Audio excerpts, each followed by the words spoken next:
All right, welcome to the channel, everybody. Today I'm going to be going over kind of some things I've been having going on with my Coleman B200. I just changed the oil on it literally like 20 minutes ago. So it's got a fresh oil change, everything is going good on it. I've had a few people ask, why do I run these filters here? Basically, it's I don't really know how good of a job it does. I've not really had any problems so far, but basically this just runs and goes down to here, but it sucks the air up and goes into here, filtering it. I mean, somewhat. Obviously, it's not going to filter it perfectly, but this also kind of helps. So, like, if there is any gas that is spit out from here for whatever reason, you take a turn or something, or the bike tips over, it just spits it out and goes and drains down to here. So everything is pretty good. Unfortunately, we do not have a thermostat gauge anymore. I don't know what happened.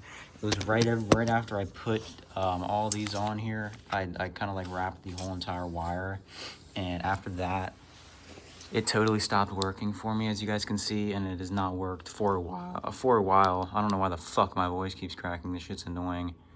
But I bought a whole new cable. And the cable consists of one wire that runs to the spark plug boot right here and reads the RPM. And then one runs to basically like where the under the spark plug should be. I just made it in this area. And it worked fine for a good amount of time. But then randomly, it just didn't work anymore after I did that. So I bought a new one, and problem still consisted. It's just said error for the thermostat and worked for the RPM, so I guess that's what we're stuck with right now. I don't know if I've shown you guys in the past. I did get a Juggernaut pulley for this, the Juggernaut driver. Used it for maybe a month or two, and I switched completely back to the stock one because this thing is so bad for top speed. My engine does not have the governor pulled out of it. It still has the governor installed. So if it's basically like a stock engine, I guess you guys could say. I'm trying to get the billet side cover. We got the aluminum valve cover. Looks pretty good, honestly. Right there. And the vent, basically I did kind of the same thing as the gas. Just had a filter laying around and run the line down to it. So I replaced this with a Juggernaut one, and then I just replaced it back. And basically the gearing ratio that I have for this bike is I have a 12 tooth in the front and then a 40 tooth in the back. So whatever you want to, it's something in like the threes. I think it's like 3.33 if I'm not mistaken. But this is what was on this, and the top speed was so bad. And then it hit maybe 35 miles an hour, and it just kept revving the engine out like hell. So I put this one back on it, and I got very good top speed, but it just is so like, it's so sketchy running up there.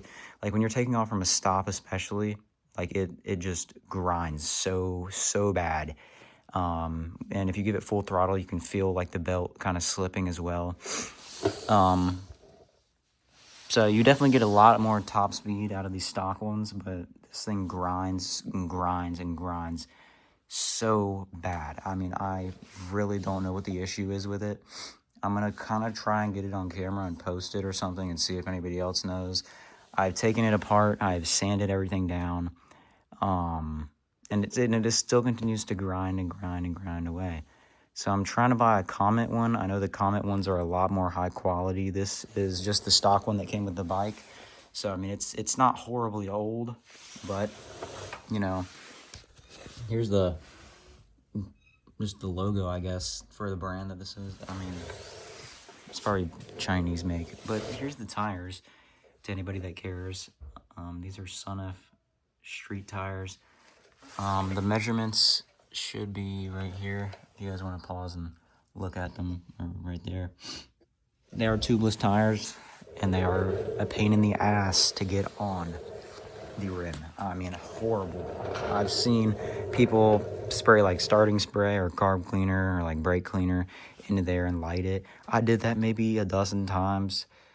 Nothing worked besides getting some ratchet straps. Even I got two ratchet straps, strapped it on basically like this side and this side here, tightened them down as tight as I could get them, and blasted it with the air pressure at like over 90 psi, and that kind of got it to seal the bead on the tire, and then you pump it up to the specification. Now I have them a little bit heavier just because I'm riding on the road and not off-road as much, so you know, there's that. But I mean, as you guys can see, the bike is horribly dirty, so like it is not clean at all. I'm gonna maybe even do a video possibly of cleaning it here soon. But yeah, so yeah, basically everything's running pretty good besides the clutch. We're having problems with that. But other than that, the engine's running perfectly fine. Still got the high flow air filter. Now, a lot of people will say with these guys to run the screen on them. I don't really run them like in the dirt as much at all. You know, it's still good to have, that's for sure. But again, I don't ride it in the dirt much at all. So yeah, I'm also, actually I just noticed this the other day. We are having kind of like a small, I wouldn't consider it an oil leak. I mean, I guess it kind of is an oil leak a little bit in a way. But I think what's happening is up here, these guys are having oil just leak out of them for some reason. And kind of just drip down to here. And if I do like this, as you can see, just a little bit of oil on my hands. Now, if you go down here, there's some more that has been dripped here. It's not an insane amount, don't get me wrong, and it doesn't ever drip unless like the engine's running, but it's such a small, minute drip that I'm not really even worried about it. You know, that's still something to keep an eye on and, you know, keep into consideration whenever you're like checking the oil or changing the oil or something. I always add just a little bit more than what's the specification for it. Specification is 1 pint or 16 ounces. So I add just a little pinch over that, you know. Are we dripping from this side too? God damn. Dude, Jesus. If it's dripping from this side too, I'm gonna be fucking pissed off. No, it looks dry. Is that oil? It doesn't look like... I think we're good. Okay. I quit yapping and just finish the video off here. So yeah, everything is running okay. I truly want a dirt bike, but I am definitely gonna keep this bike because I mean it's my first bike, man. I mean, this thing has been through hell and back. I have never really like had a bad accident or bad wreck on this thing, knock on wood, but I have had a few like turnovers, tumbleovers. Also, another thing that I did, forgot to mention, was I put different color foot pegs on it. These originally were black foot pegs. I replaced them with red foot pegs. So I think that's pretty cool. I also put some handlebar risers. If you guys seen in previous videos, I did have the snappy throttle, but I ended up just changing it back to the stock throttle. I just did not like the snappy throttle. I mean, they do not perform very well, or they're just too sensitive when it comes to like the stock carburetors here, because they're meant for like slide carburetors, slide carbs, and these are just butterfly carbs, so they don't really work the same. So it's very sensitive because the real throttle travel that you have in this one is so much smaller than a slide carb. So it's just so much more sensitive when it comes to like the snappy throttle versus this one. As you guys can see, I can kind of mess with it a little bit. It still is pretty sensitive, like when it gets to this one point here.